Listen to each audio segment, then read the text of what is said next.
right, welcome everyone to Good Medicine Way. We're here in Albuquerque, New Mexico, in Land of Enchantment. It's beautiful out today, but it varies. Every now and then we get snow, we get a little rain, and today was just one of those beautiful days. So welcome everyone. I just want to recognize the land that we're on here, land of the Tiwa people that live in this area, and many pueblos that are in this area. There's 19 pueblos that run up and down the Rio Grande here. The other tribes that are in the area are the Navajo to our west, the Apache to our south. And in the area, within, I would say, a couple hour drive, we have a couple 100,000 natives that live in this area. Here in Albuquerque alone, we make up 1/10 of the population here in Albuquerque city limits. Roughly 47,000 natives that live here. So with that, we're going to move on to our opening prayer. Our good friend here from South Carolina, Eshe, is going to lead us in Four Directions prayer. All right, can you all hear me? Yes. Right. I hope you all are doing well. It's been a interesting past few days for me, but grateful to be here, grateful to see you all. You might hear a lot of noise in the background. There's my dog's whimpering and kids, so just bear with me. So we're gonna start in the east as we always like to do, and then we'll go from there.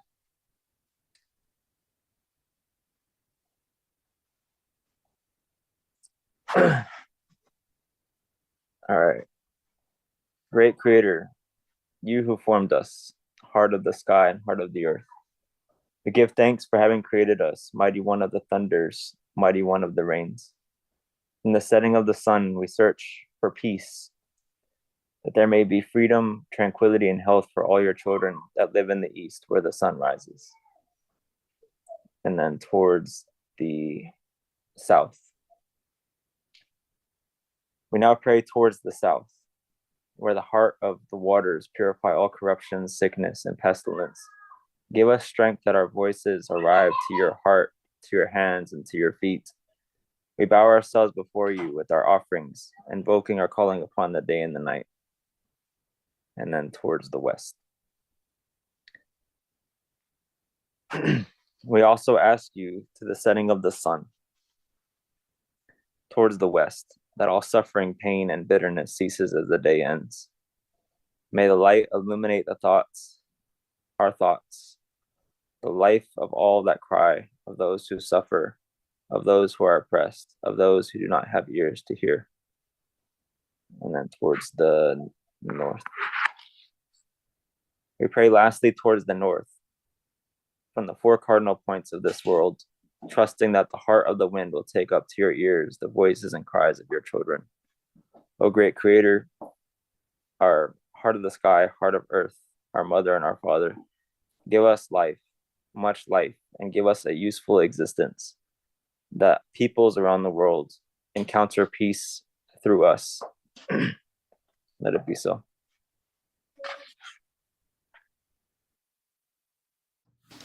Thank you, Eshe.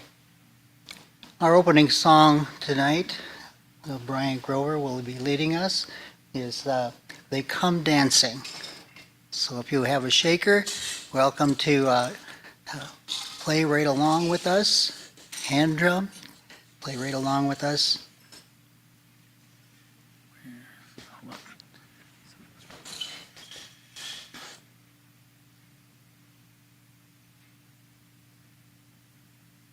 And while Brian does his magic with the techie stuff here,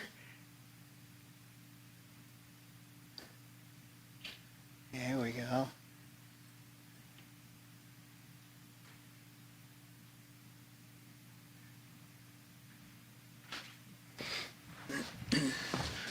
All right, so I don't have I'm going to be playing guitar instead of drums, so you Okay, guys, we'll folks just- with the rattles We'll and the drums shake need right to along with you. keep the beat.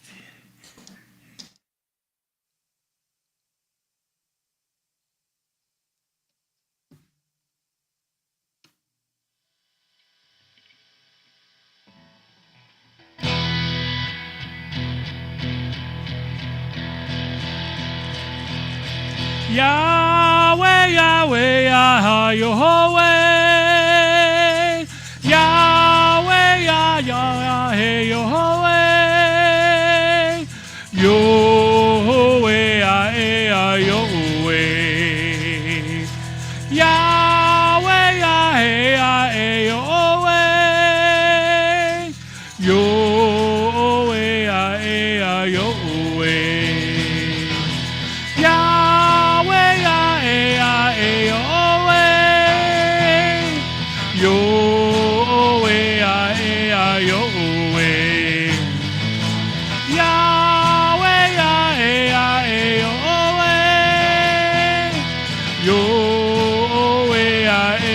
Yahweh.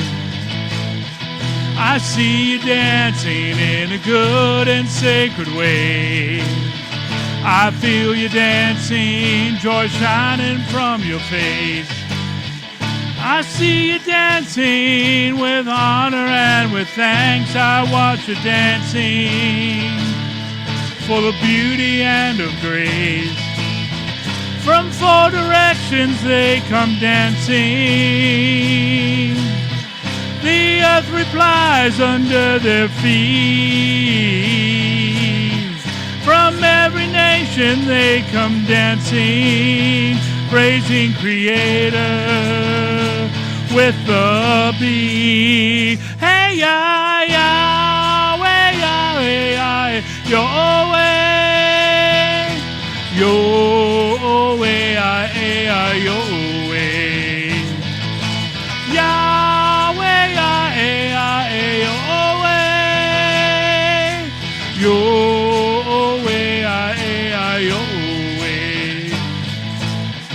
The drum is calling in a good and sacred way. Dance for the people, young and old, small and great. Dance for Creator, make every step a prayer.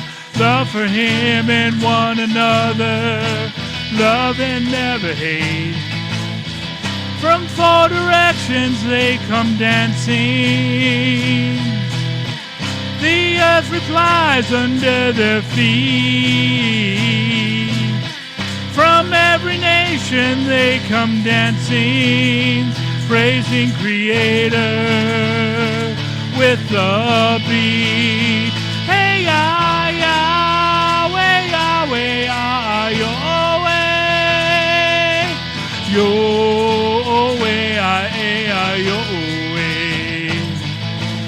Yahweh, Yahweh, Yahweh,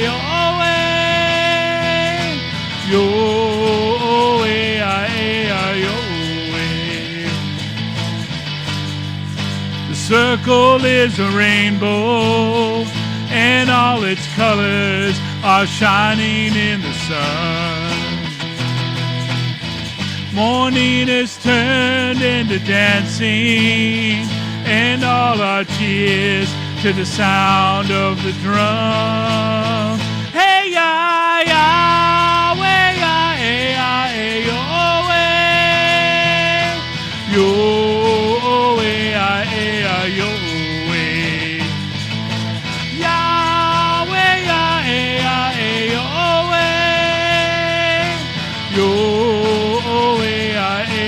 Yahweh.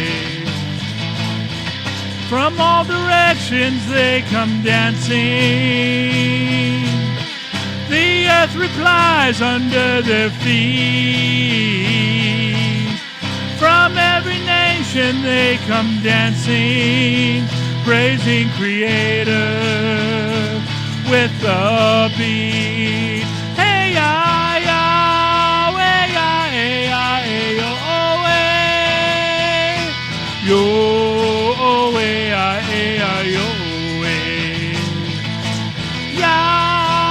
Yahweh, Yahweh, Yahweh, Yahweh, Yahweh, Yahweh,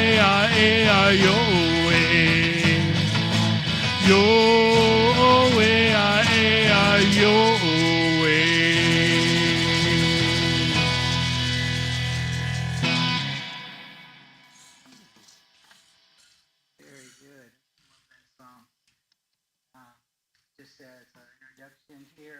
Most all the songs that we do here are created by a new genre of musicians that are out there creating new praise and worship with that native feel, that flavor to it.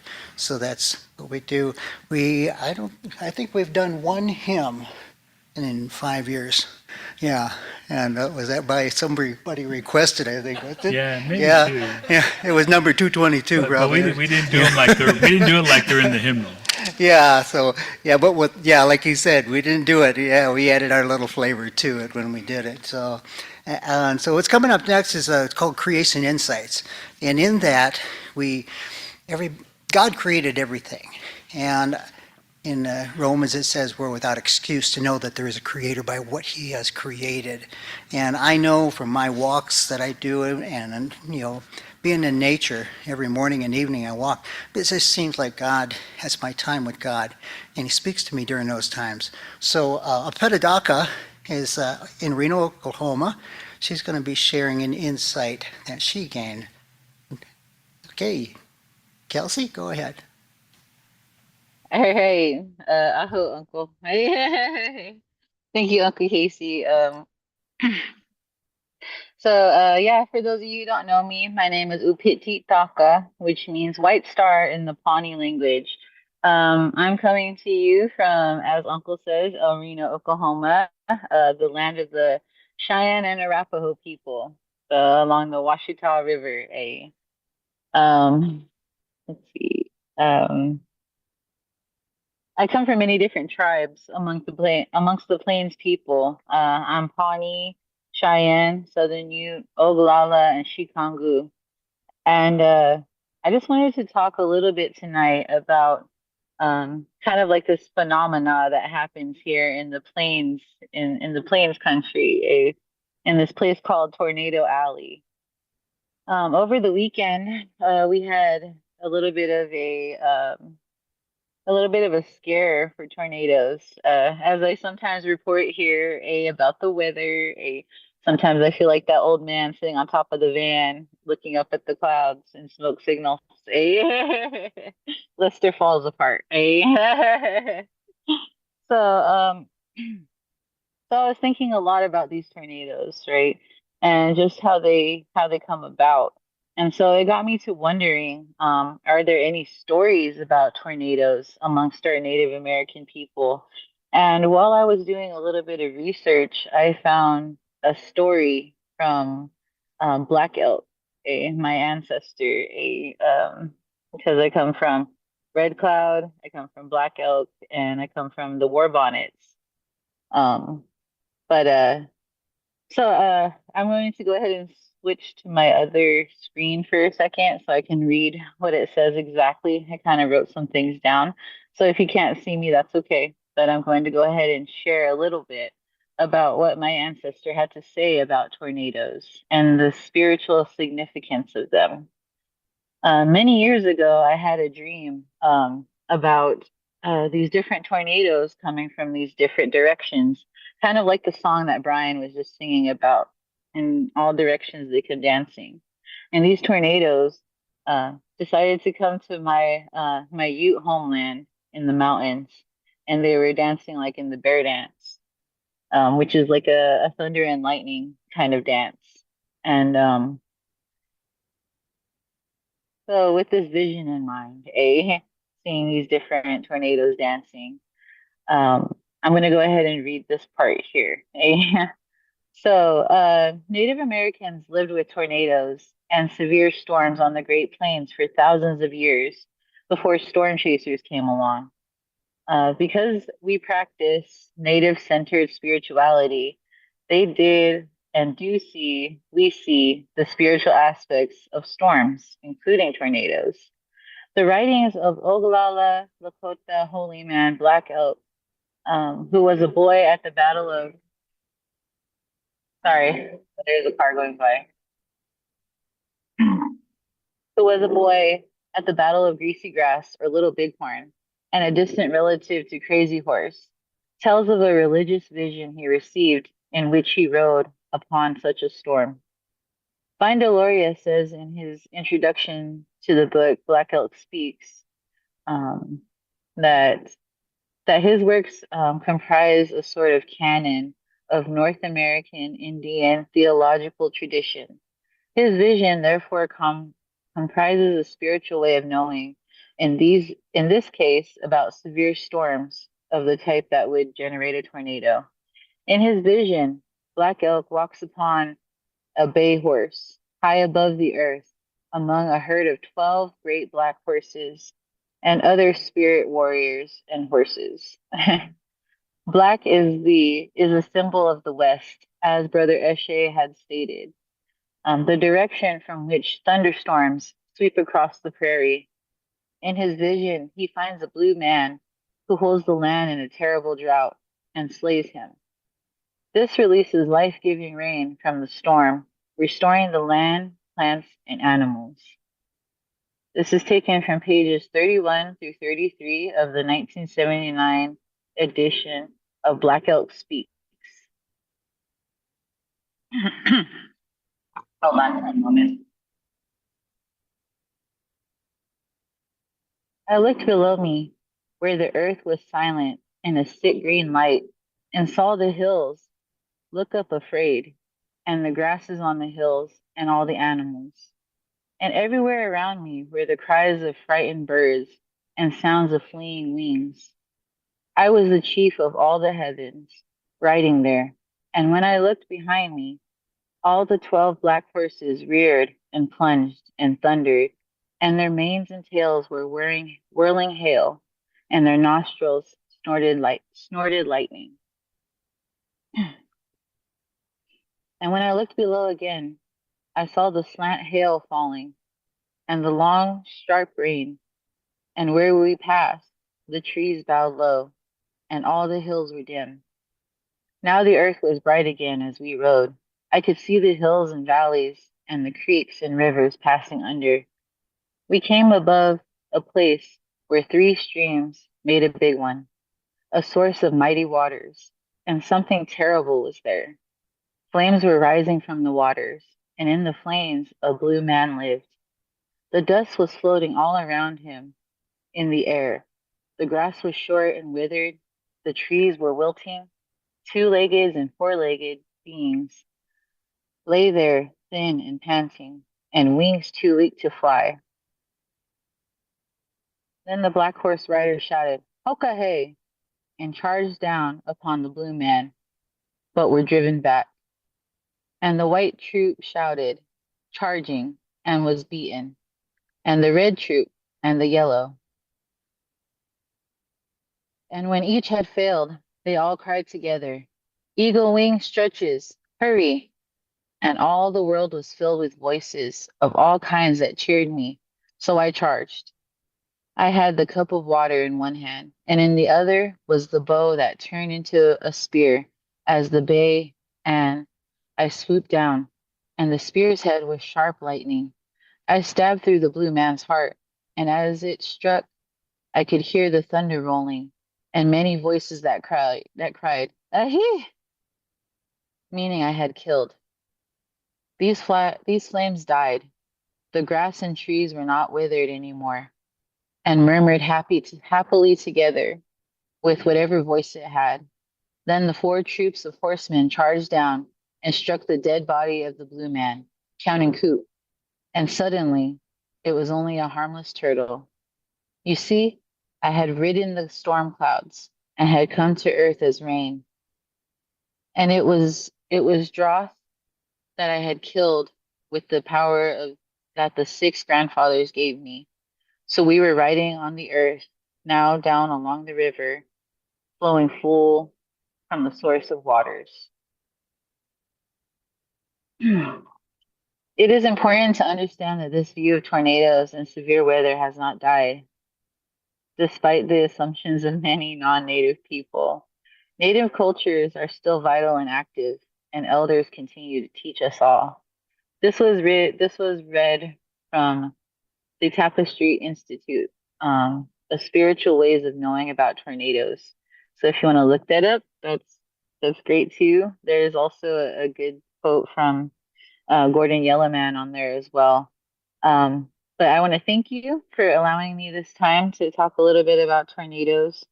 And I just want to say a special, a little prayer for um, for my bloodlines, for my families that I come from. Um, we uh, we lost a few of our elders and a few of our young people within all four of my communities, and I just wanted to ask that you just keep us in prayer. My Howell family, my Weaver family, my Warbonnet family, and my Monroe family. So if you could just keep us in your prayers, that would be greatly appreciated. So to all of our mourners, I am with you. So, okay, I'm going to go ahead and hand this back over to Uncle Casey. And thank you for your time. And I'll see you all next week. Okay? Thank you. All right. And that's our weatherman, weather lady from the road out there in Oklahoma. Uh, so she's a blessing here. Love her cute little giggle that she has in there. So thank you, Kelsey. You be careful out there now. All right.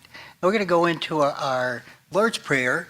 And for those new to us here, we do the Lord's Prayer from the First Nations Version. So if you want to turn to that in Matthew 6, we can follow along, but we're going to have the words up here.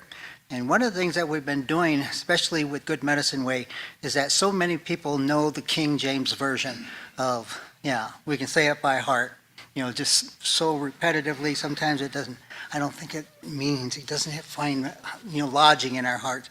But as we start to hear it and read it from the First Nations version, it takes on a whole new way. And we're practicing to learn it by heart as well. So some of us have learned it by sign language. So you'll see Brian, he keeps up with it better than I do.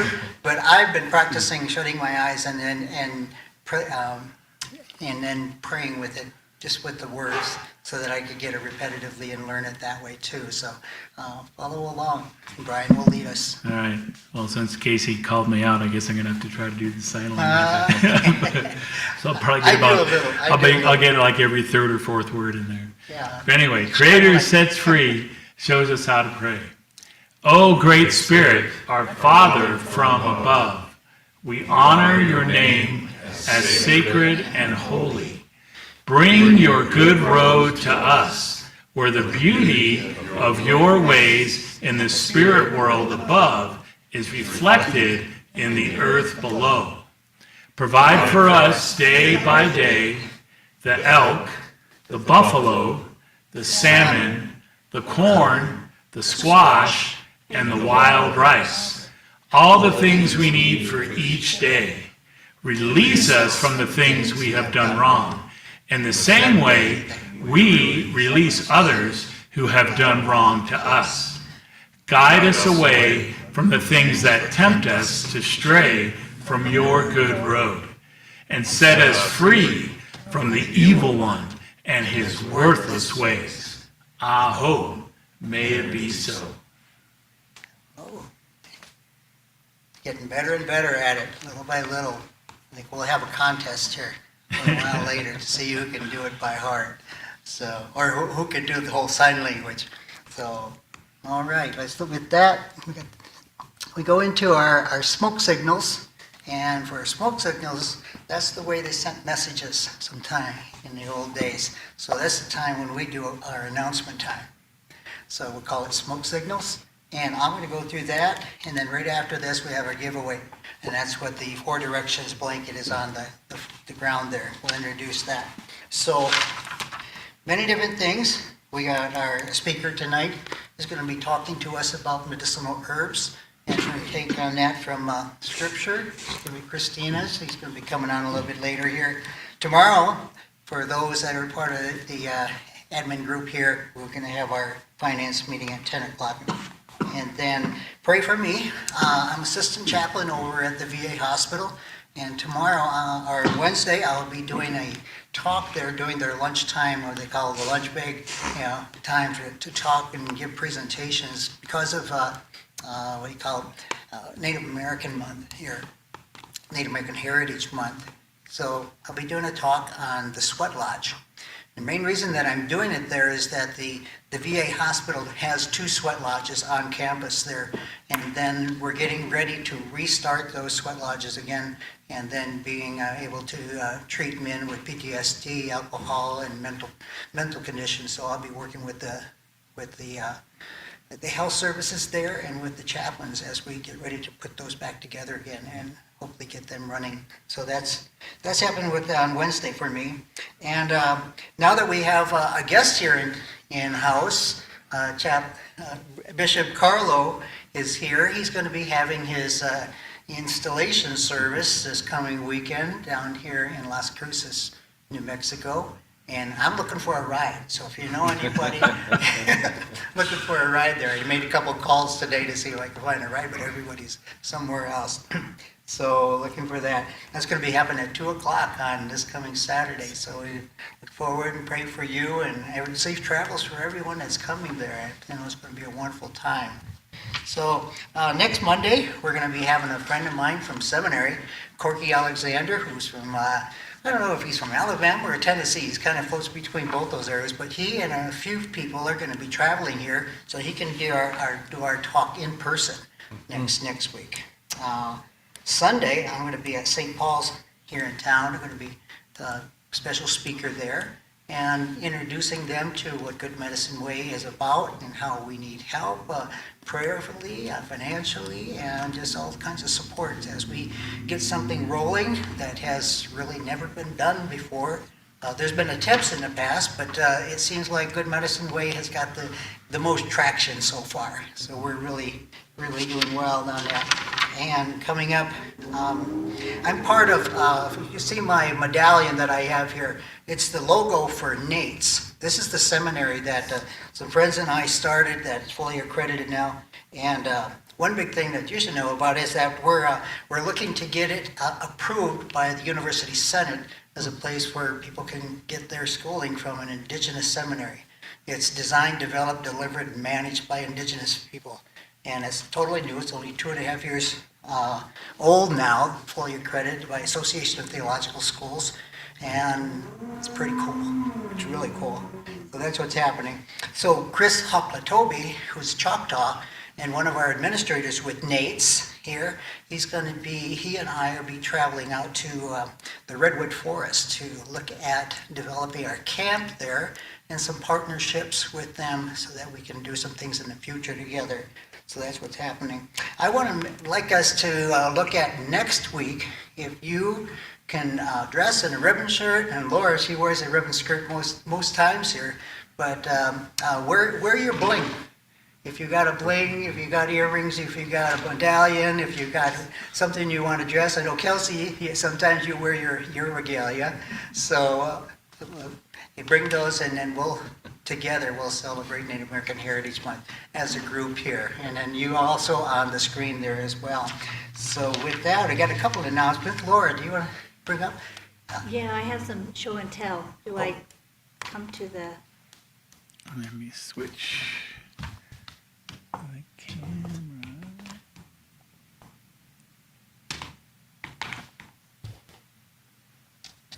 Or I can sit over here? Let's see. Yeah, if you go between Ken and Nikki, we can see you.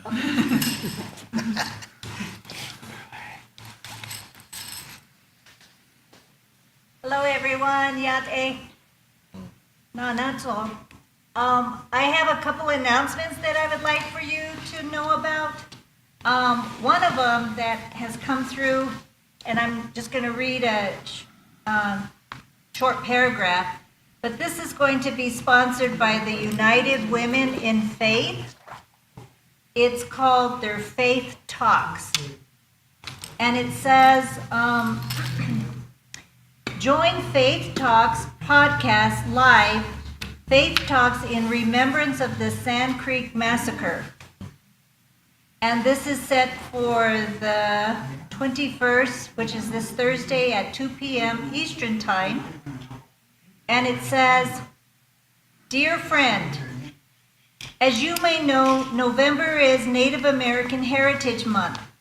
November 29 is also the 160th remembrance of the Sand Creek Massacre, in which a Methodist pastor led the slaughter of 230 Cheyenne and Arapaho people.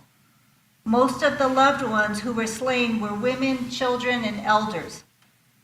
The United Methodist Church is in a repenting and repairing process for its involvement in this particular incident, but also for its mistreatment of Native Americans throughout history.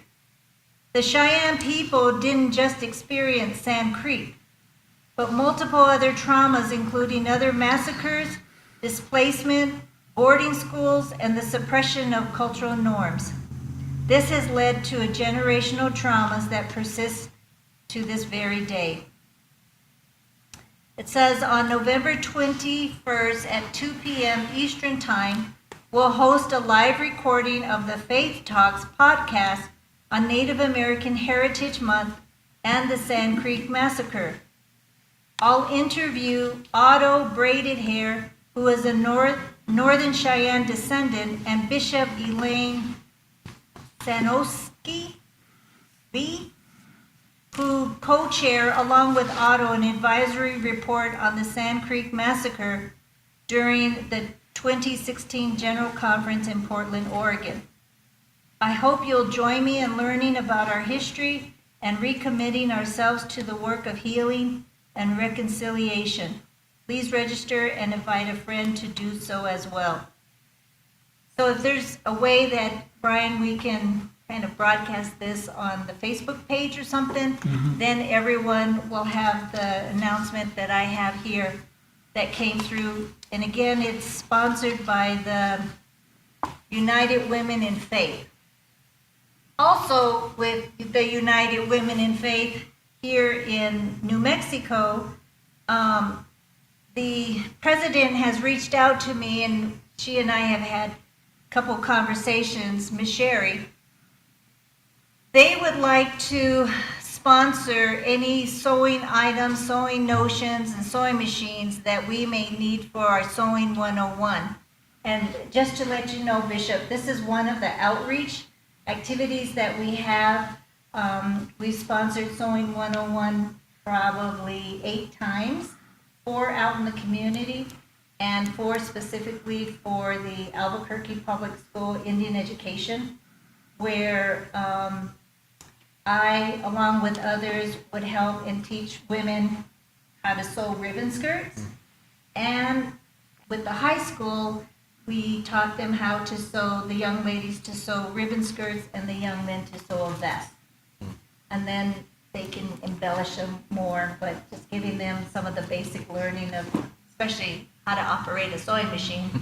But the United Women in Faith in this area is very interested in knowing what our needs are for the sewing portion of this, so I'll be giving her a nice, generous list because we want to reach out more individuals, especially the women who are very interested. And I will say, you cannot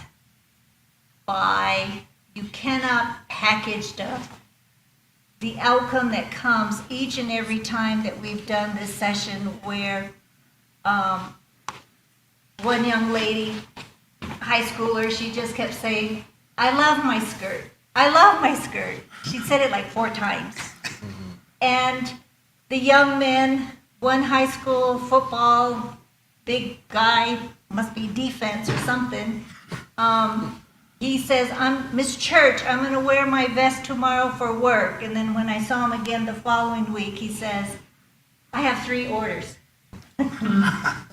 So it's not only reaching out to our community, but helping to share skills and abilities and uplift and elevate their self-confidence, self-esteem, self-worth, when in some cases, the first session, it's not at that peak level until something happens, and I'm very happy to be a part of that.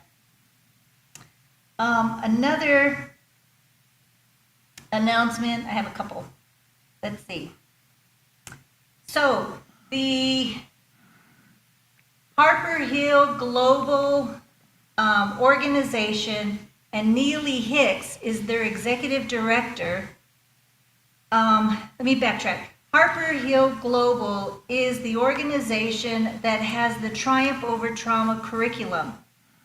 And then our ministry coach and another minister, Carol Easton and Michelle Lecoq, the curriculum developers had reached out to Michelle and Carol to design a Native American supplement to the core curriculum. And here at Good Medicine Way, we have been able to launch this curriculum, and we're calling our program The Circle of Healing, Gently Unwrapping Trauma Through Community Education. And we've created an 8-week program. The curriculum is 7 lessons, but we've added an additional session for introduction and orientation.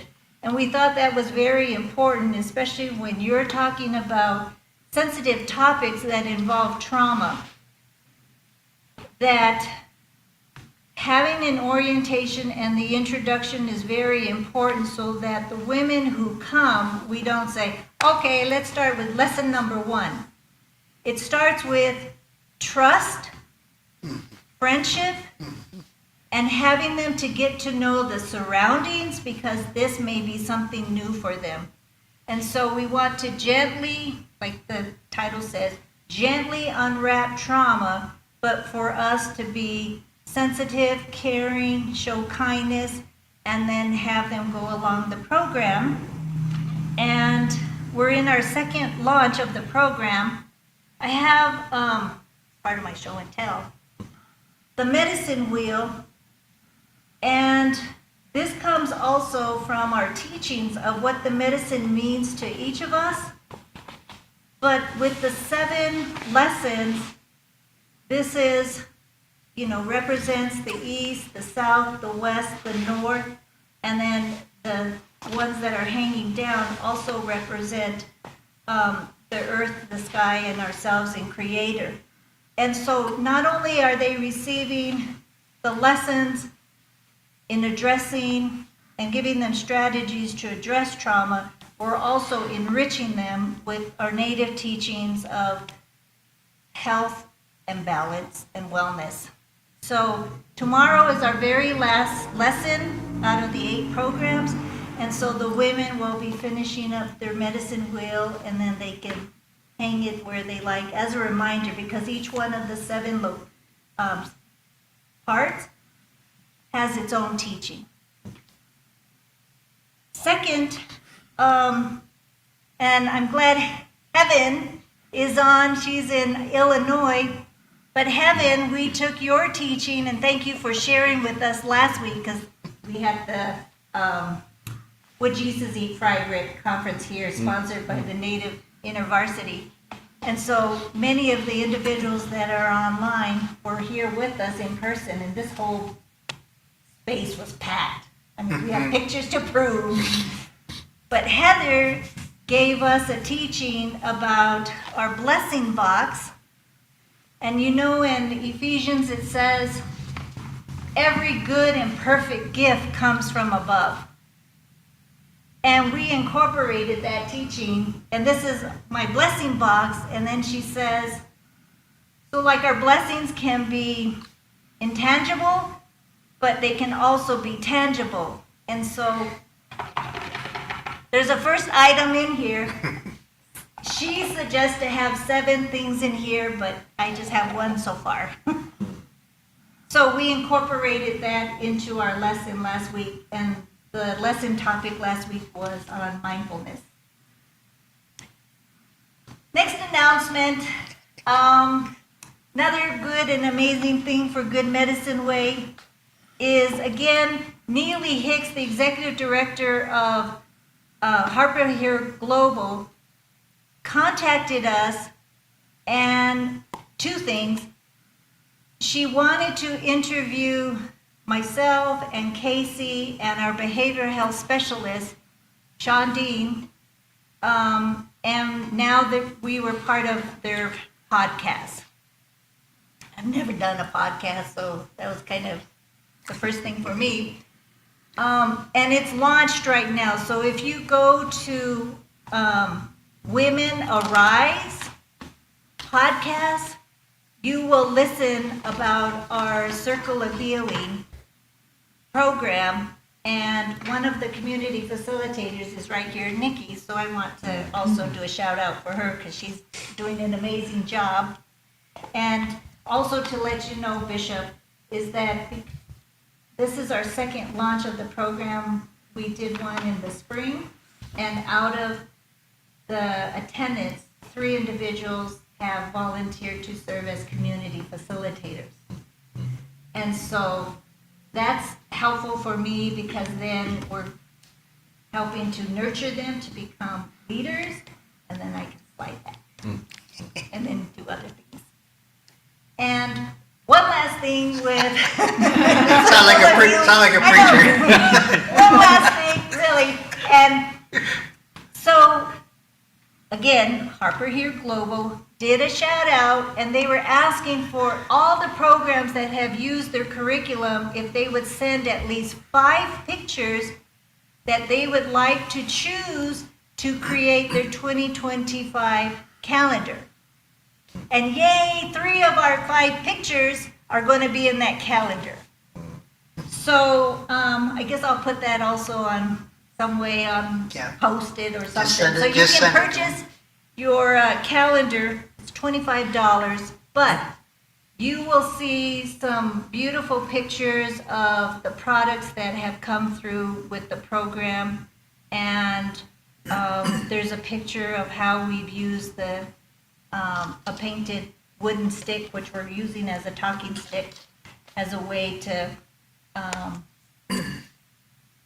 share comments and thoughts and things through that talking circle method. So I just wanted to let you know that's happening, and thank you so much for your prayers, for being with us. 8 weeks just flew by really quick. And since it's winter, I'm going to hibernate for a while. But things are going good, and I just wanted again to express publicly my gratitude for Nikki and Twyla and Patricia for their service as community co-facilitators. Okay, that's all I have. All right. Right. Well, I'm glad she did that because, Bishop and Ross, we just want to let you know so many things are taking place and they're just coming on faster and faster sometimes. But all of the things that she just spoke of are in that newsletter. Yeah, there's some good pictures in there too. Last thing that I will do here, like I take one Lord, the last thing, very last thing, is that we did finish our last book study, and then we're going to start this book on January 7th, so it'll be Tuesday night. This is the book by Randy and Edith Woodley, good friends of ours who are speakers here about a month ago now. Journey to Elohim. So the journey through balance is basically what it's about, how the values led them to start their harmony and wellness program that they have. So we're going to be doing that book, and they were in person here. Right now, kind of in between here, people didn't want to stop because the fellowship that we have in our book study on Tuesday nights, they wanted to keep it going, so several of them wanted to keep going. So they chose a book called God is Red by Vine Deloria, and we're only doing chapter 3, and we're just like, it's so deep, it's so rich. And Vine Deloria, I tell him, man, he writes, he must have a thesaurus in his head, because he's just he's so intelligent, this is great. And then another book that we'll be picking up after the Elohe book is that, it's going to be an exciting book. Already went through it, was When God Became White. Yeah, talk about how whiteness has created and how it has really affected Native American people. Is that not allowed to see God from our perspective, always had to do it from another perspective. So that's a lot for you guys right now, but I'm glad that you got a chance to hear everything that's going on with us. So now that we go, after that, we have our... Oh, I'm sorry. Padadaka, go ahead. You're all good, Uncle. Don't you worry about it. Hey, but I just wanted to, add a little bit about that Sand Creek massacre. It was Cheyenne and Arapaho people, but it was also Manuchu, my Ute people, and so that happened near Meeker, Colorado, many years ago, many moons ago. But Yeah, I just wanted to throw that out there too, to also mention our Ute people, from all the bands that were traveling across the state of Colorado. So yeah, just wanted to throw that in there. Hey, but thank you. You reminded me that usually when you come on like that, you usually think, oh, I want to say something about WJEF. WJEF is the conference that we had here, and we had 150 college students from across the country, 20 of them just from Alaska alone. We're here in this building right here, and it all happened because the SIPI school down the road, everything that we planned there fell through. And I said, well, let's not give up hope. I got a building here that sits empty 5 days a week. So let's see what we can do here. And we started it, we had it here, and it was so exciting. You know, we have all these college students, all Native American college students that were here, and the challenge that we put forward to them is that all of them, you know, are in some connection with InterVarsity Christian Fellowship, and so that's part of it.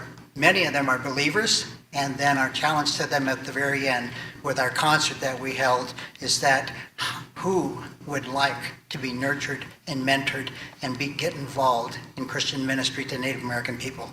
And 20 stood up out of that 150 and approached and said, we want to, and they all came up for prayer. So myself and others, we all prayed for all of those that came up here. And those are some people that we'll connect with and get involved in ministry over the next few years here. And, you know, they're in school right now, but it's a challenge for them to be involved. So with that, we have our offering time, but in our native way, we call it a giveaway. It's when we give things of ourselves. So the giveaway is, we'll use the blanket down here that you see there, and we'll give it over to Brian. He's been waiting here to do the song here. That's right. So yeah, so we're Hey, just, Cedric, can I get you to do me a favor? Can you just hand one of these to each person in house? here, give me half. I'll do some. Okay. Thanks. Yeah, Appreciate it. WJF was really awesome. Yeah, just wanted to, throw this in there. For anybody who's never been there, you should definitely try it. It will be in the next couple years again. But yeah, WJF, I was so glad that Good Medicine Way was able to step up and to fill the gap for what had happened, with the change of everything. It was definitely creator led, and creator did not hold back on any of us. So I was really happy to, kind of be on home turf and to see Uncle Casey and Brian and see everybody that's there. I'm just so thankful and so excited that Good Medicine Way was able to host the Would Jesus Eat Fry Bread this year. So thank you to the United Methodist Church and to everyone who is viewing today. Thank you very much for your support. For real, like you made this possible with Creator's love. So thank you. Right, thank you, Pedagogue. All right, our offering time, giveaway time. We use the blanket, and those that can give, you can share. And want to make known that everything that you give, that we have a matching grant of up to $75,000. So everything that you give gets doubled. And also want to mention that Laura and I have been talking a little bit here, is that we want to, not challenge people, but ask people. Oh, I didn't hear. Oh, we can talk. I'll help them. Yeah. Our visitor got a question. Yeah. Everything we're to give to Good Medicine Way, that everything gets doubled.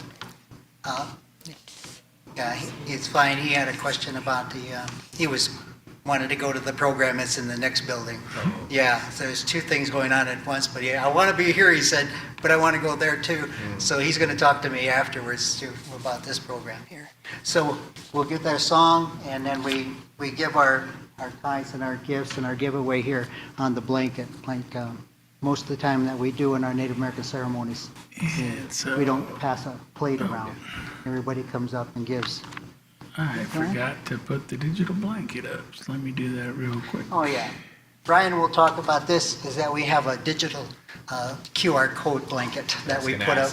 Yeah, we put that up on the screen there, and he'll talk about different ways that you can give. I forgot to put it up, but we'll get it up. Our giving has been really, really well too here. People online and people that are giving. We have several givers that are waiting for us to get our 501c3 squared away.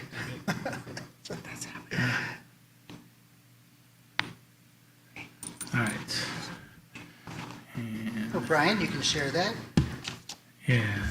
Yeah, so in a second, you'll be able to see it on the screen, but yeah, we have our digital blanket with a QR code. If you scan that, that'll take you to a PayPal interface where you can give with a card or other digital means. You don't have to be part of PayPal, but you can give that way. Those links are also posted on the top of our Facebook page, so you can get to them there as well. And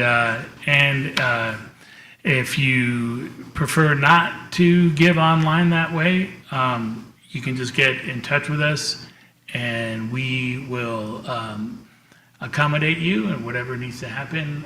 You can even give your PO box. You can send a good old-fashioned check. Do a monthly. And if you have ways that you want to That's give right. that are non-monetary, please do get in touch with us.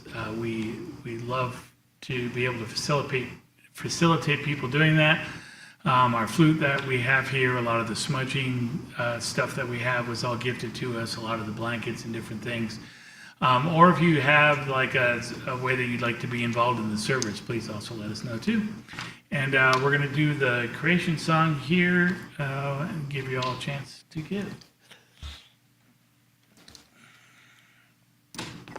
So as he plays, we walk and we share our gift at the blanket.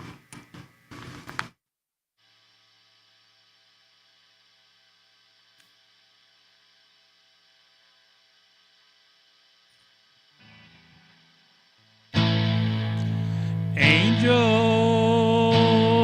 all powers, oh heavens, praise Creator, sun, moon, and stars, praise Creator, all of you creatures on earth and in sky.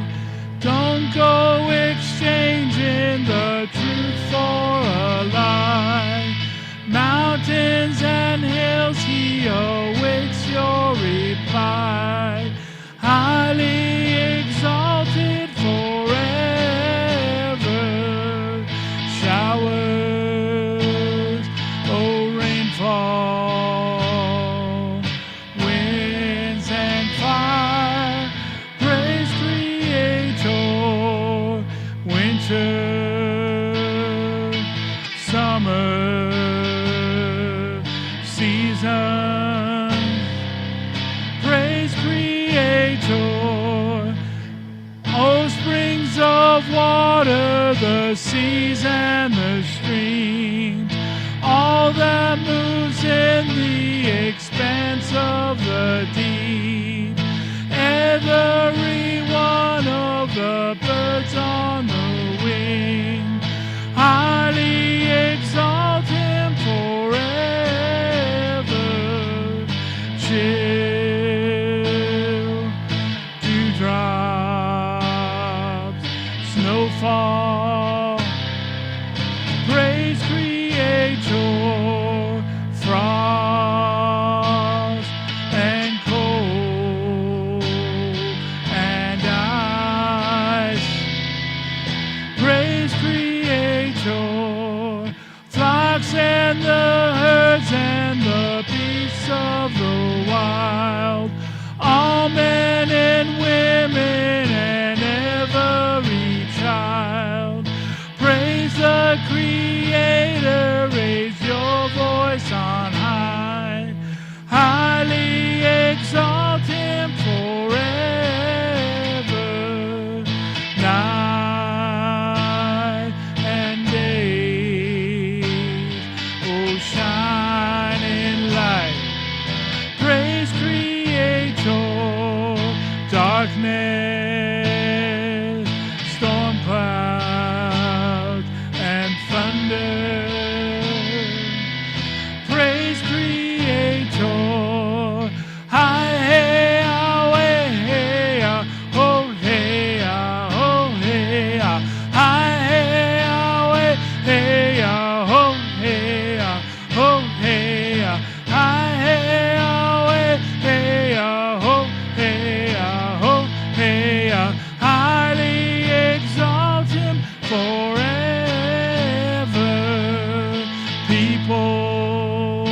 priests and servants, O Spirit. Praise Creator, all holy and humble and high. Praise Creator, all of you creatures on earth and in sky. Don't go exchanging the truth for a lie. Mountains and hills, he awaits your reply. Praise Creator, praise Creator, praise Creator.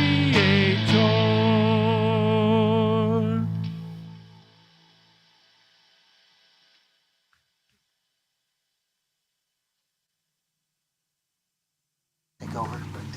Sure.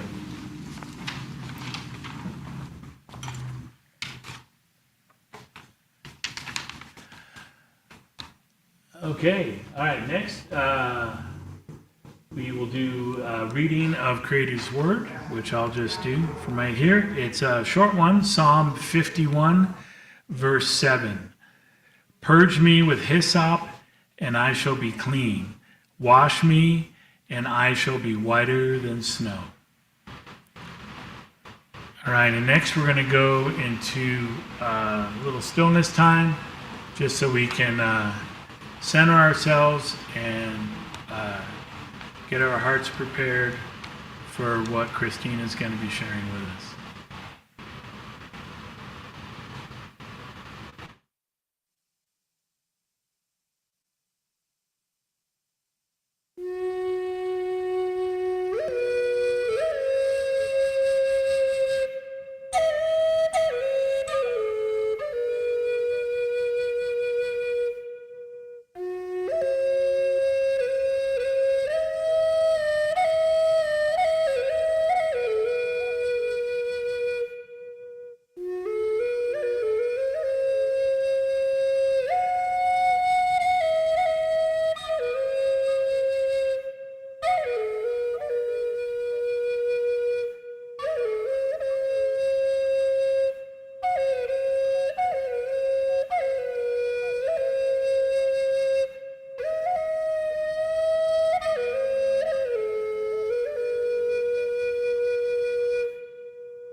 All right.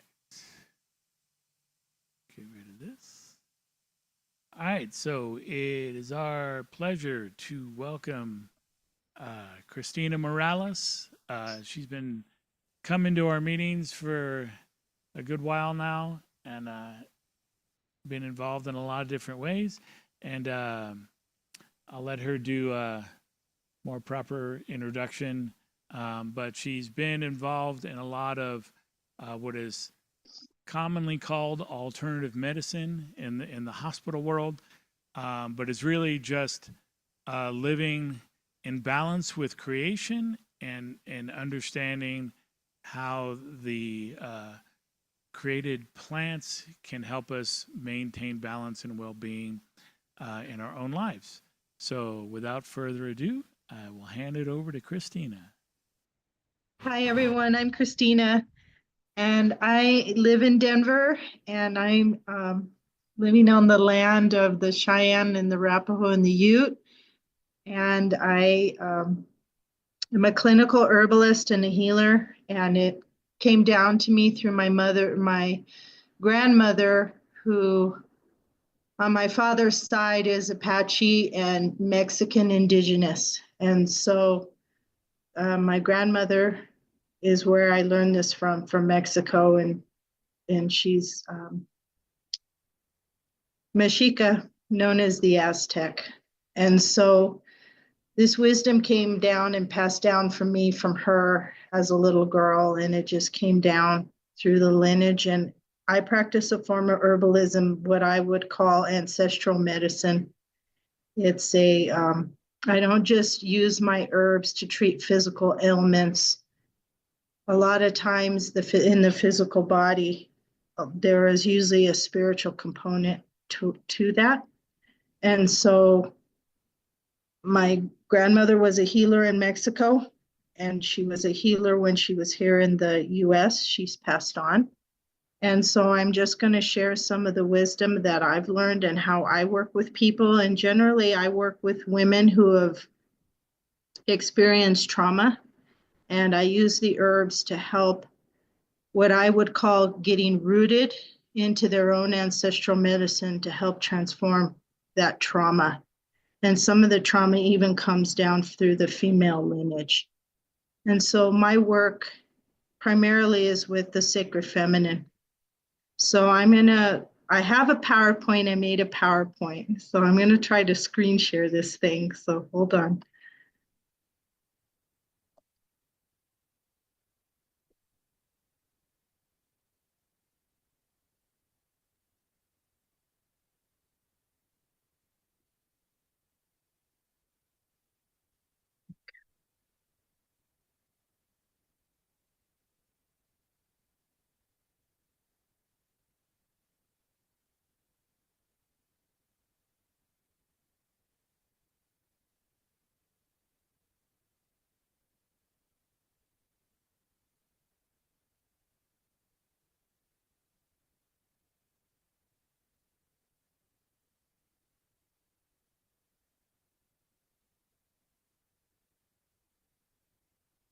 Hold on, I'm trying to figure out the screen share.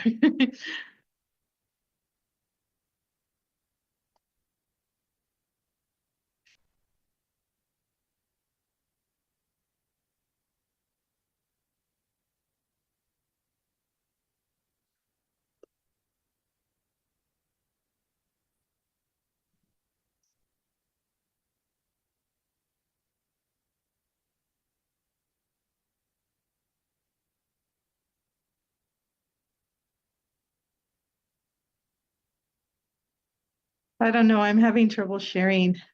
I don't know why. All right, Hold on. so you did share something, but it's Yeah. just a thing that said Zoom on it. It wasn't your Yeah, PowerPoint. I pulled up my PowerPoint, but I don't know why I don't see it when I want to share.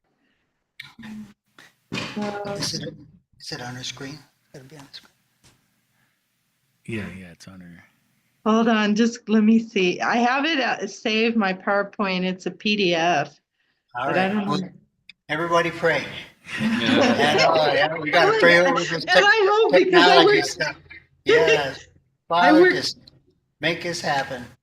Okay, here it is. Lisa, It I showed was up gonna say, yeah, when you're there. screen sharing, you have a choice to choose your current window or you choose a certain window. There we got it. Yay. See, all we had to do is pray. Yeah, we see it now.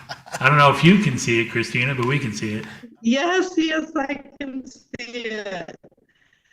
So, I call this talk tonight called the Sacred Feminine Healing Garden because this is in my way and in my traditional ways, and everybody has their own ways. But when I worked with my grandmother, it was always associated with the sacred feminine.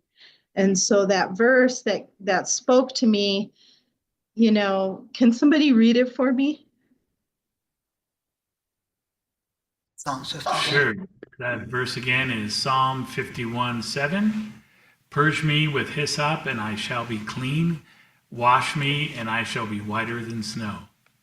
Yeah, so that what spoke to me with that is that, I've worked with herbs treating emotional things. So when I read that verse, it's like using hyssop to just cleanse what is in our heart that is not in alignment with God. And so purifying that heart space so that we are there, so that God can come in and transform the heart. And so I work a lot with Mother Mary. And so I've worked a lot with her, what I would call herbs that are associated with her. And in medieval times, they used to have gardens where they would plant flowers and certain plants that are associated with her. She herself, healed and used herbs. I mean, they anointed our Creator's body with different oils that came from plants. And so my talk is called for the Holy Mama, the Sacred Feminine Healing Garden. And again, healing emotional wounds using herbs. Sop is used spiritually for protection, purification, and cleansing. And this image here, the hyssop, is herbs that I've grown in my own garden, have used into herbal remedy. And so again, Psalm 51:7. For healing the heart and the spirit and the soul, using herbs and using with the Divine Mother. And so you can see this is Mother Mary in the image of the heart, because she works to heal in the heart. And so roses are associated with her. And I use rose to treat grief. I use rose to help balance a woman's hormones. I use rose to help work in the womb space. And also I've used rose for myself to transform grief and to work through grief. When my son died, I worked with rose. And so you can work with rose. I mean, literally just smelling the petals. I've given women spiritual baths using rose petals. I personally use it as a tea, and I combine it sometimes using rose hip. But rose, again, is used to heal the heart, to transform sorrow. And then I have it here, purify me with hyssop, and I will be clean. Wash me, and I will be whiter than snow. This is the CSB version, to transform those emotions that are in the heart, the grief, the things that would maybe separate us from ourselves and even from God. So I use plant medicine to heal the heart and the soul and the spirit. You were there with me from the day one, and that's where I just say that, the plants have been here from eons, and they have been here with me from day one, along with God. And so this is a picture of me, and then this is a picture of my grandmother. And I just say that our plants are our ancestors, and they help us remember. So as we have blood ancestors, we also have spiritual ancestors, and we also have plant ancestors. And sometimes if we don't know how to work with a plant, we can ask our ancestors, how did they use the plant?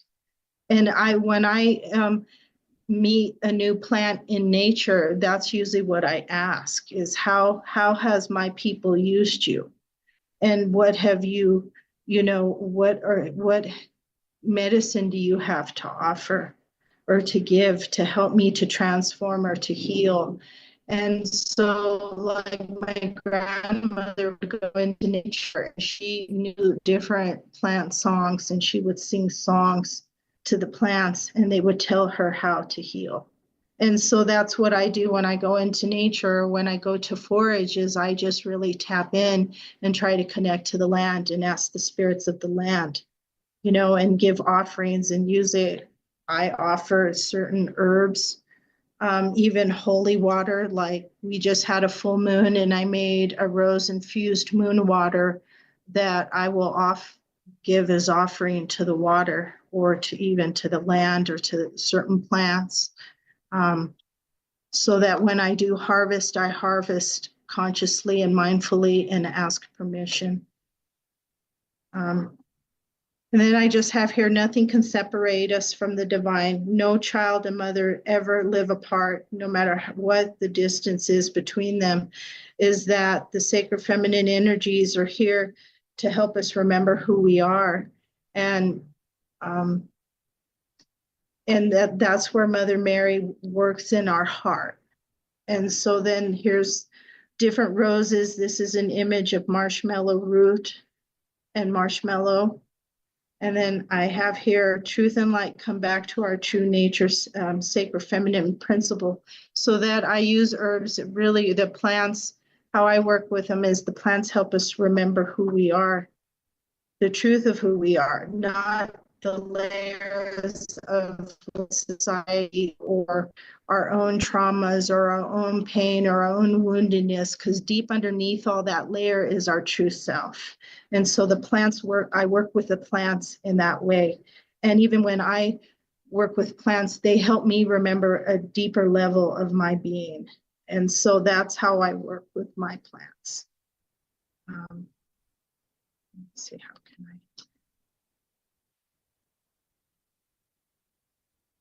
And then that's what I say, our plant medicine to purify and heal our deepest parts. Spiritual herbal medicine is a collaboration with our ancestors. Let's see, how can I make this?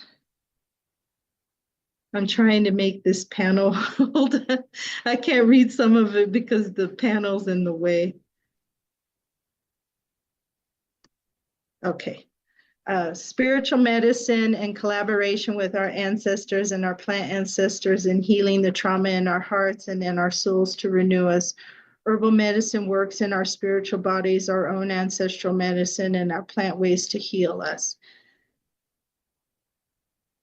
And so I have an image here of hummingbird sage. I have the Latin name. I found this patch of hummingbird sage. I was going through a painful time in my life of life transition. It was after my son had died, and I went on a medicine walk, and I connected with the land in Big Sur, California, and I was led to this patch of hummingbird sage where I was guided to use it to help me move through the transition. And I worked with it in a tea and in a spiritual bath.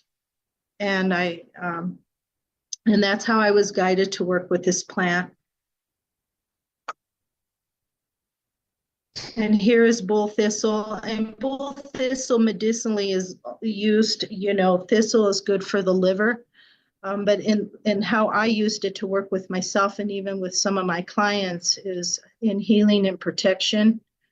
I also worked with comfrey, and I worked again with that, with healing and restoration, bringing restoration to my life. And I have here allowing the plants to guide you. So the plants will usually guide you and tell you how to use them. You can look in an herbal book and look at it in a medicinal book, but the plants have their own way and how they want to work with you. So, in a traditional medicinal book, bull thistle is good for the liver. Comfrey can do a lot of different things. Comfrey is good for the skin. You can make a salve with comfrey to bring healing, wound healing.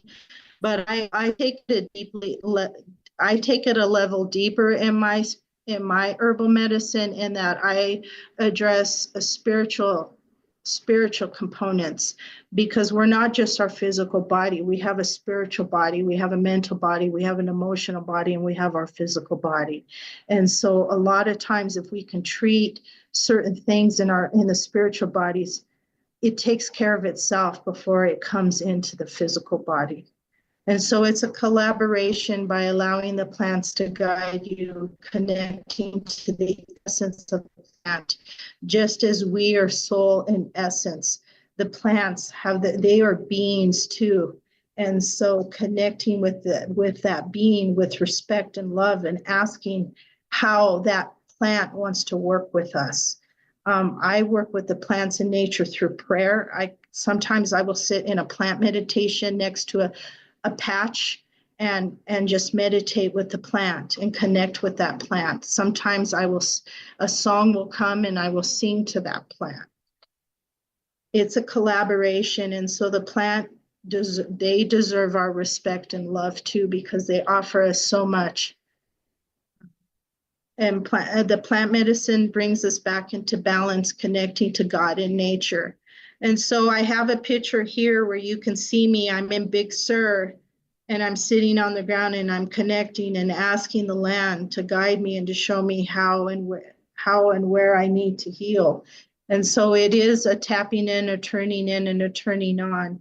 It's a spiritual connection through intention for healing, reconnecting to your true nature, the light of light and truth. And then I talked here about jasmine to heal the heart of grief, to heal sorrow, and flowers and plants dedicated to the Divine Mother. So jasmine is one of Mother Mary's plants. And so you can see here in the image Mother Mary in her garden of flowers.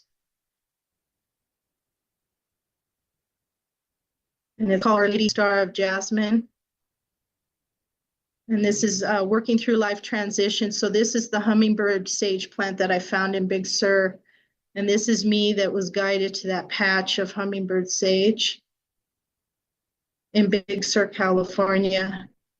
And I just said, healing my heart, making way for positive energy. And then I moved into healing the waters of the body and the womb. So working with Mother Mary, here's an image of her in the grotto. And so she's associated with a lot of healing waters from around the world. And our bodies are primarily made of water. And so I use red clover for womb healing, and spiritually, I use it for rebirth. And Mother Mary is connected to the holy waters. And so her Latin name is Stella Marius, and she is the Lady Star of the Sea. And so her healing waters, and sometimes I will use some of the healing waters. Like when I went to France, I went to Lourdes and got some of the healing water there, and we'll combine it with herbs to facilitate some type of healing. Purple dead nettle and yerba santa, tools to come to our true self. I have a quote here. It's been hard being without you, but another day with you means you're closer to being home. So when I say that, it's being closer, using the plants to come home to closer to who we really are. Yerba Santa is an ancestral plant that my ancestors have used. And so I have the Latin names here. Yeah, and I'm done with my sharing. So that's my sharing. Well, thank you. We'll take a little time to meditate on that as we get ready to think of our questions that we want to ask you. So Brian will lead us into a time of reflection, and then will lead us in a Q&R.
All right, floor is open.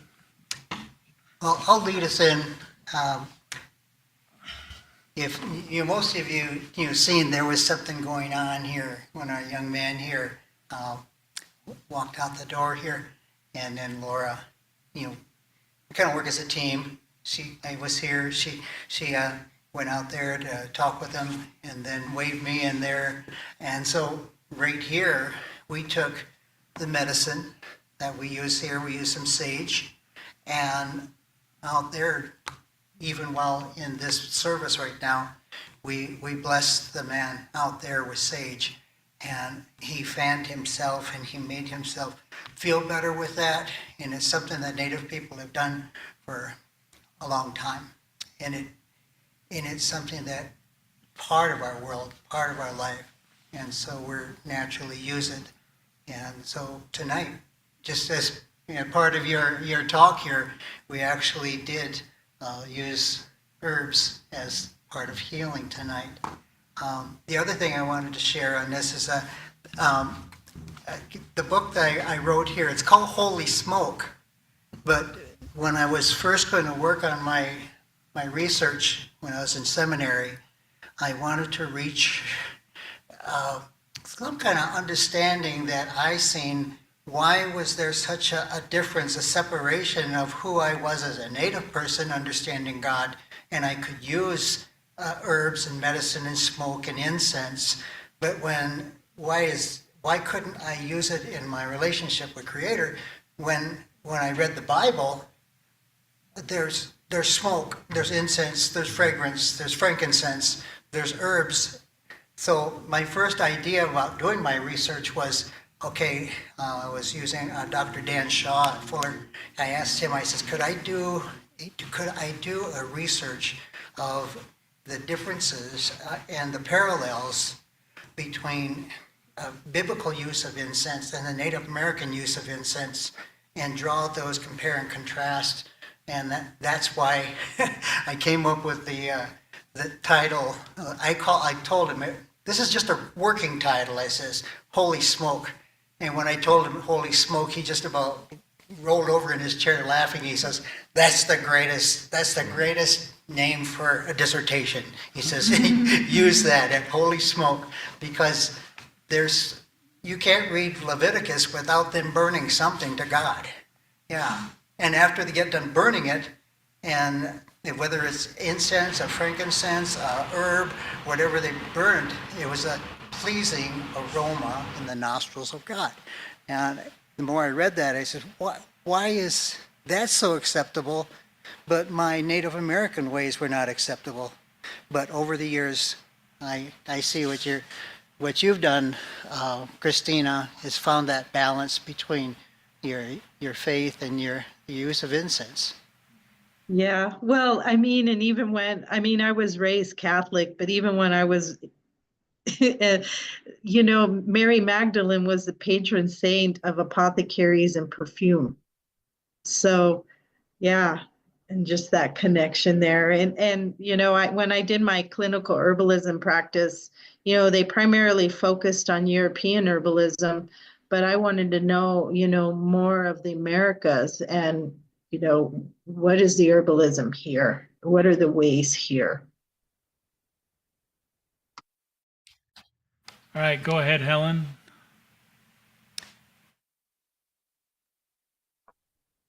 Wow, Christina, this was good. I remember when I talked about Hildegard von Bingen, you mentioned that you had come across her in herbalism, and I feel like she's listening to that and she'd love everything that you have to say. I think she was always excited to learn more about the creation and to find out, like, I know she had some teachings where she said, gosh, the Arab scholars, they have all these wonderful things, and I wonder what they're doing. Oh, I wish I could talk to them. Well, I think if she was excited to talk to them, that she'd be just as excited about this and the idea of healing people and bringing people back into a right relationship with God and with nature. Yeah. Parallel, and it just feel like everything you said just gelled with everything I knew, and it's like it just expanded in yet one more exciting direction. So I don't know, thank you doesn't seem like a strong enough thing to say.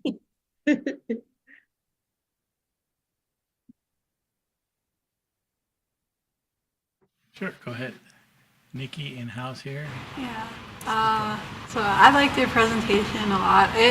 I know, like, we refer to like plants as our ancestors, and it's the same thing with like animals, where a lot of the plants we didn't learn how to use their medicine until we watched another like an animal do it. Like there were stories of like I'm not sure which tribe this story comes from, but like and I'm not sure if it is an actual tribal story. I just know that this is like something a Boy Scout leader told like Boy Scouts was like the how like the natives used to like watch like the bears, and bears would for some reason rub their body against like the bark of this certain tree, and like it would just kind of like I don't know, it would use it like kind of as a back post, but they noticed that they would like the bear would also like scratch underneath the bark and apply some of like the medicine or whatever from the tree to like for something, and like after the bear had left, like this like these native people like checked it out, and they found that this like medicine from this tree actually helps with like anti-itchiness and whatnot. So like it's just a lot of things like that. And even with like I don't know if you heard of it, like the tiger balm medicine that so with that, like my friend told me, she told me that like in a lot of like old Chinese stories, like they used to watch like there was this like old story where like they used to watch like a tiger like eat plant medicine to like help heal itself, and that's kind of why like that medicine is called tiger balm, because it's just like we learn how to use like that plant just from watching tigers or whatever. So it's just like amazing how like nature just kind of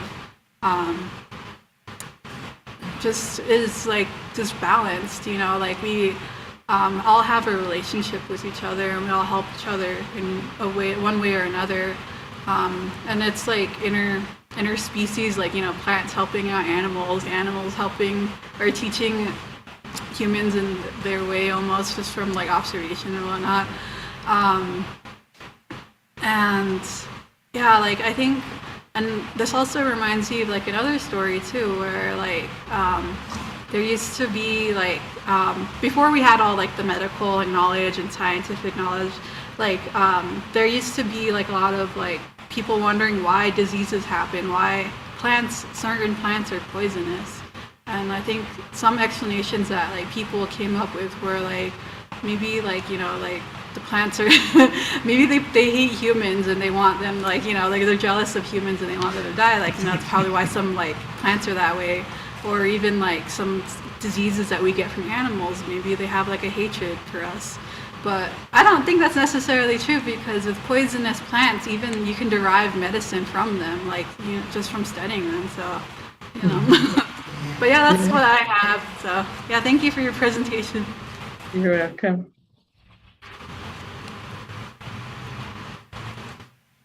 One thing I'm curious about, Christina, and I don't know if you've had a lot of experience in it or not, but for a long time in Western scientific medicine, whatever you want to call it, the process was to really try to isolate everything and to try to isolate the one factor and then treat that.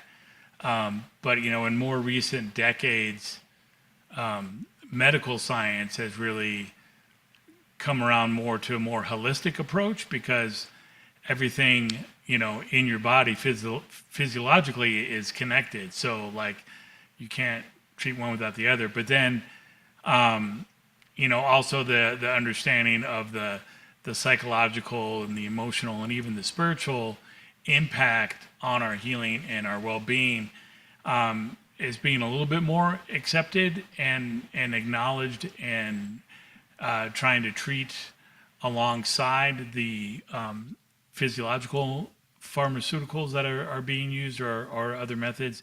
But I just didn't know, like in your practice, if you've had any experience working alongside, like the kind of standard medicine in the U.S., like bringing your herbs into that environment and working alongside them, or have you been kind of just separate from that field?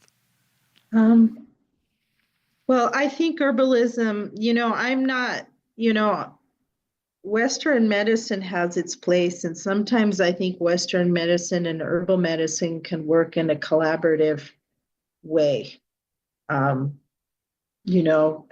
so I'm not saying, so I just think that it can be a collaboration. I think that in some parts, Western medicine forgot that we're body, mind, and spirit. So you can't just treat the emotional body. You can't just treat the physical body. You also have to treat some of the our other, what my grandmother would call other spiritual bodies.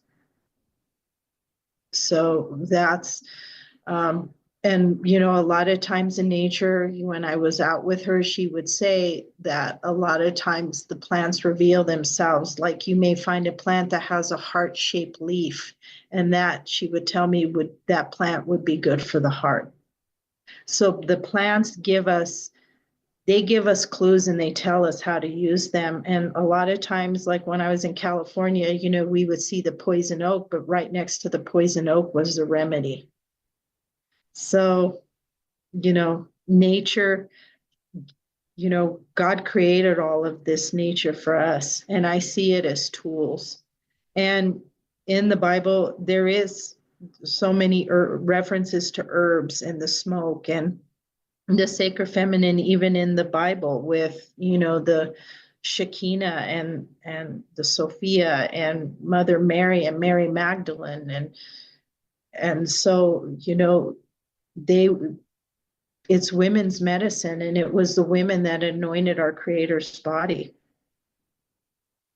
And it was the women that saw when he resurrected from the tomb. And it was Mary Magdalene that anointed his body with sacred oils and resins. So that's just how I see it. Did you have another thing, Helen, or is your hand still up from last time? I have another thing, but if somebody else wants to go first, that's fine. I got a chance. Well, go for it. Okay. Well, as Nikki and you were speaking, I kept thinking of other things. I remember a couple things. One, I remember reading about Western cities and why there was so much disease in the West, why it developed. And one of the reasons was filth, that they were not dealing with, what we now know is things that are bacteria or viruses, and they were spreading just incredibly. And then I started wondering, well, why would people voluntarily live in filth? And I thought the majority of them thought they probably had no choice, that there was a shortage of resources and they were doing the best they could. But then I thought, well, why is there a shortage of resources and stuff? Clearly you don't have to hoard everything, but I think it's that desire to put everything in a hierarchy and stuff. And one thing causes another until they basically, and it all comes back to you that maybe you think, oh, I'm going to hoard all this in me now, and it's not going to affect me, or all these bad things will happen to other people. Well, it eventually, if it creates a sickness, it is going to come back to you or something. And I wish people would keep that in mind. And the second thing, when I was thinking about that, and then what Laura had talked about earlier with the trauma, I'd done some reading. I've been thinking a lot about women's health with the political situation now. And they were talking about certain diseases that women had that were hormonally related, of course, but they said they found it affected people of different races disproportionately. But one thing they found, if they controlled for amounts of trauma, the women who had experienced a lot more trauma, then they found it evened up a lot more. That the trauma that they suffered could lead the body to be in like post-traumatic stress syndrome. It could definitely affect the hormones, especially with adrenaline running through the body and stuff. And I think, and what it was very comforting to know that there are still things that we can do, and there are still people like you out there who are passing this knowledge out and using it for good. So I think that was kind of a relief to hear about this and to remember it's empowering to know that we don't have to choose those ways. We don't have to fall into them. We can make better choices. Well, and our ancestors were connected to nature and to the rhythm of nature, to the cycles of nature, to the phases of the moon. We live a very disconnected life in modern living. And so it's like a journey of reconnecting to the earth, reconnecting to nature, reconnecting to who we are, and reconnecting to who God wanted us to be. I mean, even in the Bible time, the Israelites lived in tribes. Today, we don't. I mean, we're very isolated. A lot of people are lonely. There's technology is wonderful, but it also has disconnected us in a lot of ways. And so I think it's a journey of reclaiming, reconnecting, and coming back to the truth of who we are. And the herbal medicine is just a way to come back and to do that.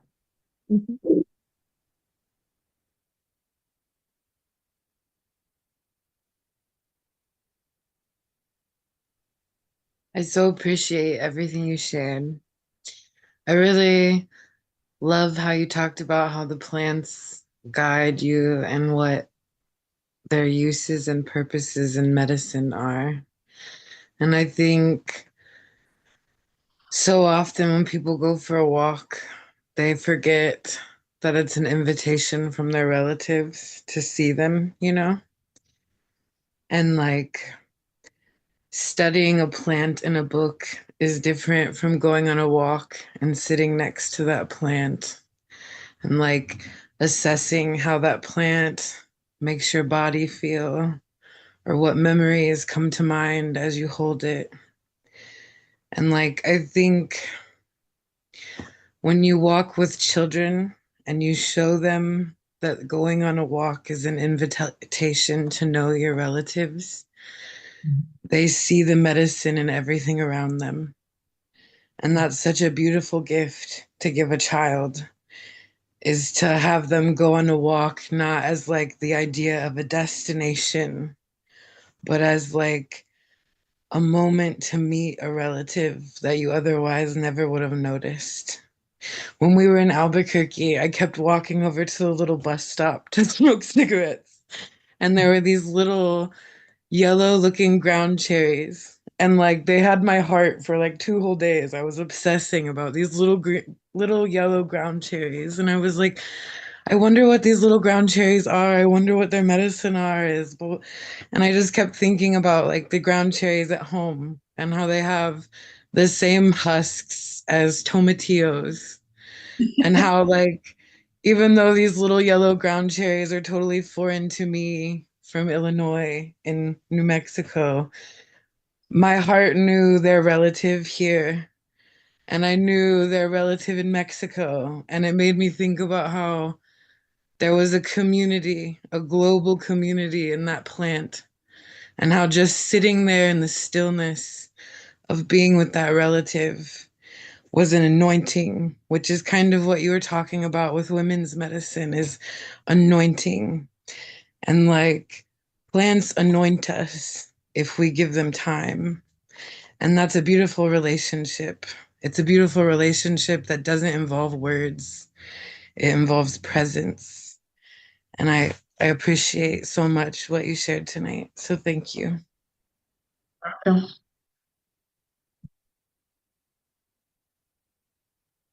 Yes, thank you, sister. And I wanted to tell you also that maybe sometime you could come back and do more about the time of you growing up and with your grandmother.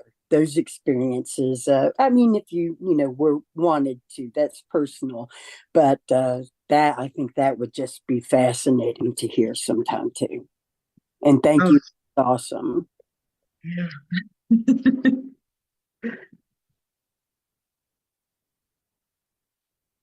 Dina, there is another person, Laura Riverwind, who I spoke with, and she's an herbalist and natural foods.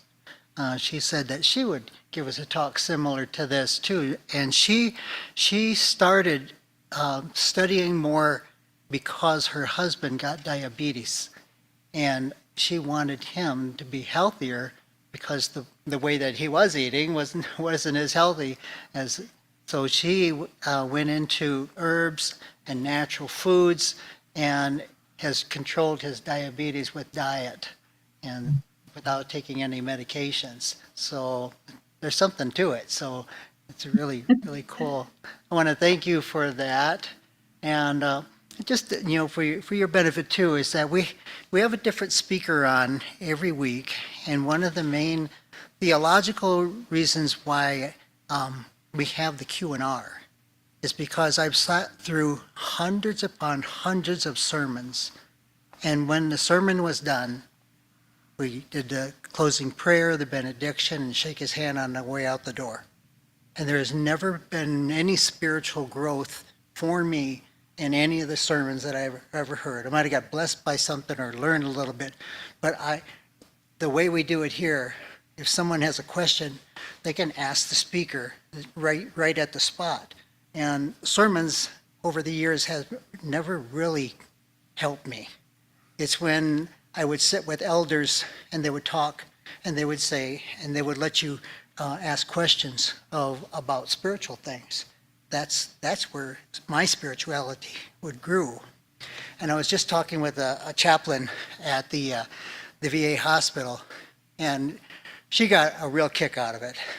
So I was talking about, Jesus, he probably gave half a dozen sermons, Sermon on the Mount and other ones. And can you imagine that if the disciples heard 3 years of sermons and then all of a sudden they say, oh, I'm ready to go into ministry now? It's like, no, they probably went back and forth about, God, explain this to me. Jesus, how do you, about healing? What about people that don't know the Lord? How do we work? There was probably such a give and take for 3 years that when they finished, they were ready to go into service. But sermons never did any of that for me. It was only when I got into conversation with the speakers that things happened for me personally. But I don't know how it is, but that's just the way of, church. Sermon upon sermon, sometimes the same voice for decades, sometimes.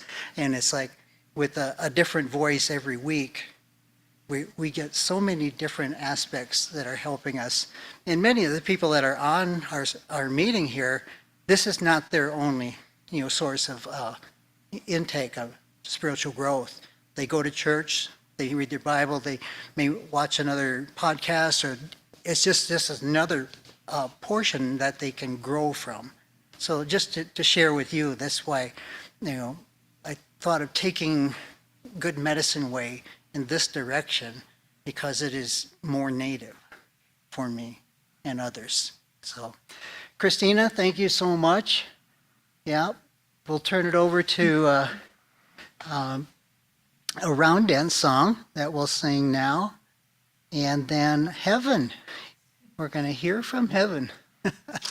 And then she's going to be our closing comments and our send-off. What's that?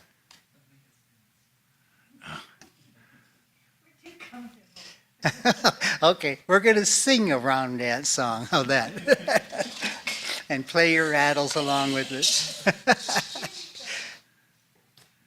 When the WJF people were here, that stands for Would Jesus Eat Fry Bread? That's the name of the conference that InterVarsity had done. Yeah. And so one person said, yeah, he probably wouldn't have cooked it in lard. He probably would have used olive oil. Yeah. Yeah. So let's sing. You can do the little two-step sway while you're in your chair. Yeah, there you go. Tap your foot. 1 foot.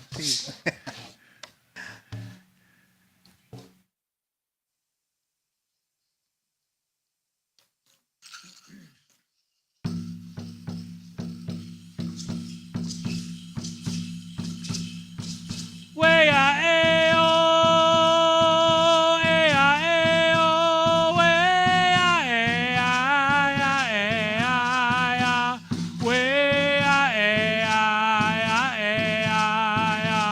way I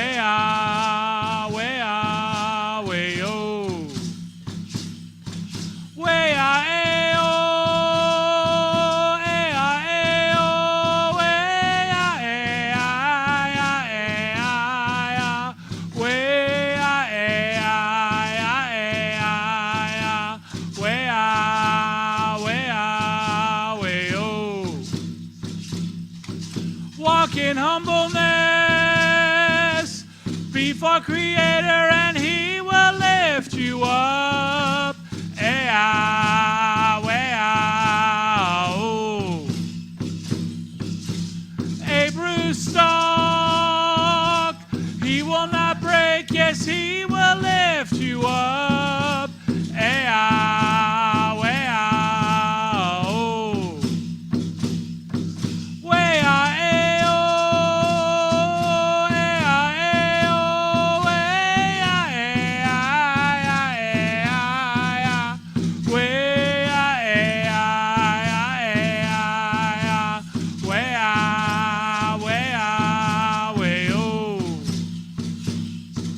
Walk in humbleness before Creator, and He will lift you up. Oh. A smoldering fire He will not put out. Yes, He will build you up. Oh.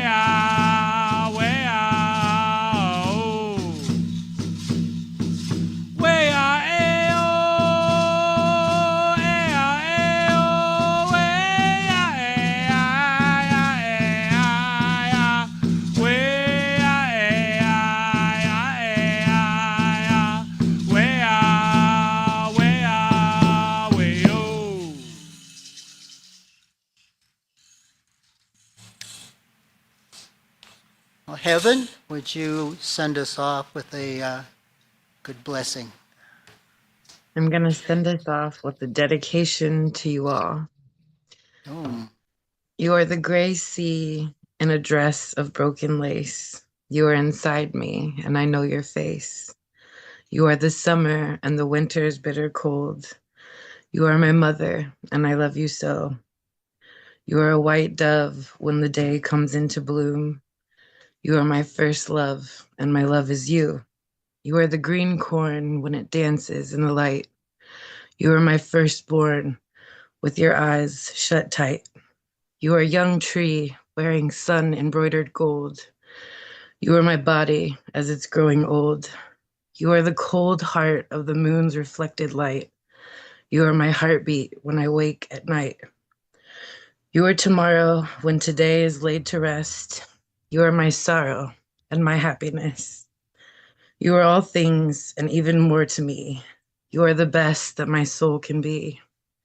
You are my everything and beyond what I can see. You are my soul's ring and my eternity. You are the story of the life in everyone. You are my glory and my joy and union. Papa, God, it is oh so simple to find the evil, the ugly, and the bad. Help us to learn to discount all that is negative, all that is not of light, in our illness of othering.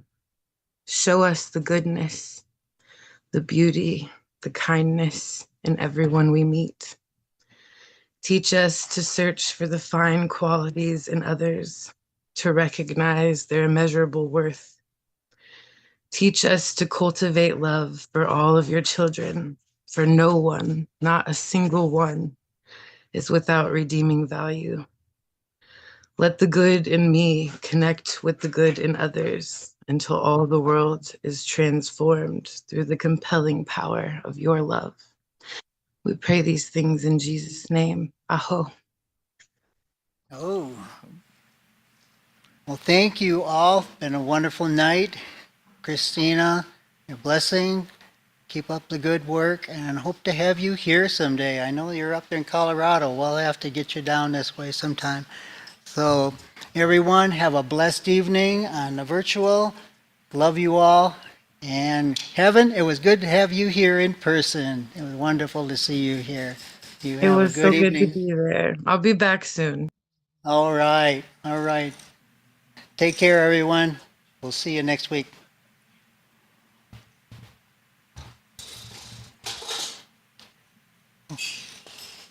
Well, Carlo, thank you for coming. Yeah. Surprise. Yeah.